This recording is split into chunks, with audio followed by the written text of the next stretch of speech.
Michael என்னோட ரொம்ப நாள் நண்பர். ஒரு 5 நிமிஷம் பேசினா கூட அதில் மொத்தமாக சினிமாவை பற்றி மட்டுமே பேசுவார். அவர் சொன்னார், ஒரு மிடில் கிளாஸில் பிறந்த ஒரு அம்மா எப்படி சாப்பாடு எல்லாருக்கும் சமமாக பிரித்து கொடுப்பாங்கன்னு.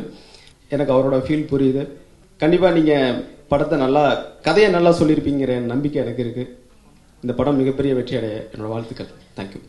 கவி பேரரசு வைரமுத்து அவர்களே, இந்திய மொழிகளில் வலம் வந்த 300 படங்களுக்கு மேல் தனது பங்களிப்பை அளித்துள்ள இயக்குனர் வி.சி. குகநாதன் அவர்களே, தயாரிப்பாளர் சங்க தலைவர் மரியாதைக்குரிய கே.ஆர். அவர்களே, தயாரிப்பாளர் சங்க செயலாளர் அன்பிற்குரிய டி. சிவா அவர்களே, இயக்குனர் சரவணன் அவர்களே, இந்த படத்தின் இசையமைப்பாளர் ஜாசி கிஃப்ட் அவர்களே. அவர் பேர்லேயே கிஃப்ட் இருக்குது, அதனால் நமக்கு கிடைச்ச ஒரு வரப்பிரசாதம் அவர். ஏன்னா அவர் ஃபஸ்ட்டு படமே பார்த்தீங்கன்னா மிகப்பெரிய ஹிட்டு தமிழில் சாங்கலாம். ஸோ அவரை கண்டுபிடிச்சி இந்த படத்தில் போட்டிருக்கிறாங்க. ஸோ அவங்க அந்த தயாரிப்பாளர்களோட ஒரு வியாபார நுணுக்கத்தை நம்ம இதிலே தெரிஞ்சுக்கலாம். பத்திரிகையாளர்களே, தொலைக்காட்சி தோழர்களே, இன்டர்நெட் இனியவர்களே, உங்கள் அனைவருக்கும் எனது வணக்கத்தை தெரிவித்துக் கொள்கிறேன். அந்த படத்தில் என்ன ஹைலைட்டுன்னு கேட்டோம்னா ஒரே ஒரு ஹைலைட் என்ன சொல்லலாம்னா உடனே ஒரு விஷயம் சொல்லலாம். அது மாதிரி ஐயா அவர்கள் எழுதியிருக்காங்க அப்படின்றத. அதுக்கு அது மாதிரி ஒரு படத்துக்கும் ஒரு விஷயம் செய்கிறது மாதிரி சிறுபடங்களை ஆதரிக்கும் வகையில் தயாரிப்பாளர் சார்பாக கவி பேரரசுகளுக்கு என்னுடைய நன்றியை தெரிவித்துக் கொள்கிறேன். ஆனால் ஒரு கவிதைக்கு மட்டும் நான் மிகப்பெரிய அடிமையாகவும் ரசிகனாகவும் இருந்தேன். சமீபத்தில் ஒரு தொலைக்காட்சி பேட்டியில் இளையராஜா பற்றி ஒரு கேள்விக்கு அவர் பதிலளித்தார். மெய்சிலிர்த்து போனேன். அவர் கொடுத்த அந்த ஒரு மனித நாகரிகத்தின் உச்சகட்ட வார்த்தைகளை தரவும் அத்தனையும் பயன்படுத்தி ஒரு பதில் கொடுத்தாங்க. ஸோ அவர் மேல் இருந்த மதிப்பு இன்னும் மேலும் மேலும் பல மடங்கு உயர்ந்து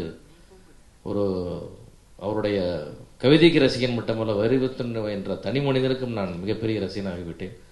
அந்த வார்த்தைக்கும் அந்த தொலைக்காட்சி பேட்டிக்கும் இந்த இடத்துல எல்லாரும் முன்னாடி ஒரு நன்றி அவருக்கு நான் தெரிவித்துக் கொள்கிறேன். இந்த படம் சம்பந்தப்பட்ட அத்தனை பேரும் வெற்றி பெற வேண்டும், படம் பெரிய வெற்றி பெறணும் வாழ்த்துகிறேன். நன்றி. அருளும் பொருளும் ஒரு மனிதனுக்கு, ஒரு கவிஞருக்கு இருப்பது சில நேரங்களில் அரிது. அது நம்ம கவி பேரரசு அவர்களுக்கு விட்ட மட்டும் அந்த அருளும் பொருள். ஏன்னா அருள் இல்லைன்னா அந்த உலகத்தில் மரியாதை இல்லை, பொருள் இல்லைன்னா எந்த உலகத்தில் மரியாதை இல்லை.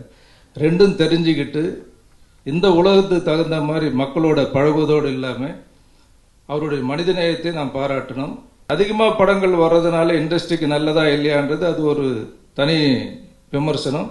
எல்லாரும் படம் முடிச்சுட்டு ஆடியோ ரிலீஸு அதுக்கப்புறம் என்ன செய்யறதுன்னு தெரியாமல் தவிக்கிற ஒரு சூழ்நிலை. ஏன்னா திரையரங்கள் கிடைப்பதில்லை, படத்தை முடிக்க தெரியுதே தவிர அதை வெளியிடத்துக்கான நுணுக்கங்கள் தெரியல. பணம் இருக்கலாம், ஆனால் எவ்வளோ பப்ளிசிட்டி செலவாகும், எப்படி இந்த படத்தை முறையாக மக்கள் மத்தியில் கொண்டு போய் சேர்ப்பதுன்றது பெரிய ஒரு கம்பசூத்திரமாக இருக்குது. இப்போ டெய்லி பத்திரிக்கை மாதிரி படங்கள் வருது.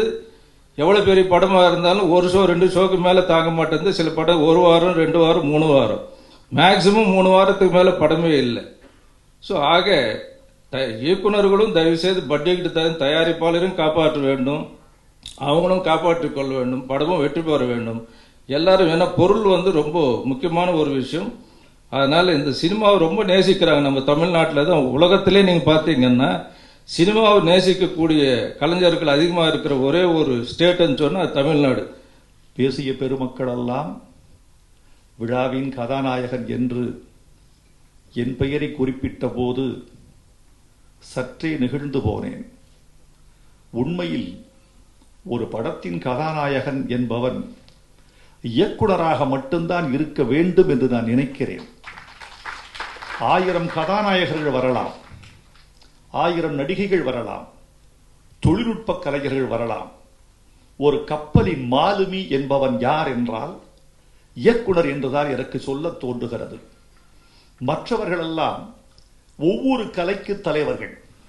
ஒருவர் இசைக்கு, ஒருவர் ஒளிப்பதிவுக்கு, ஒருவர் பாடலுக்கு, ஒருவர் நடிப்புக்கு, ஒருவர் படத்தொகுப்புக்கு, இப்படி பல்வேறு நதிகள் சங்கமிக்கின்றன.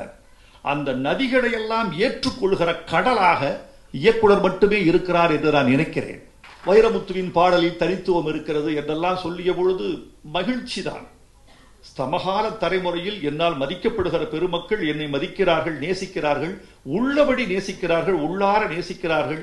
நெருங்கி பழகினாலும் பழகாவிட்டாலும், தூரத்தில் இருந்தாலும் பக்கத்தில் இருந்தாலும், தொலைபேசியில் பேசினாலும் பேசாவிட்டாலும் நம்மை நேசிக்கிறார்கள் என்பது அறிந்து நான் மகிழ்ச்சி அடைகிறேன்.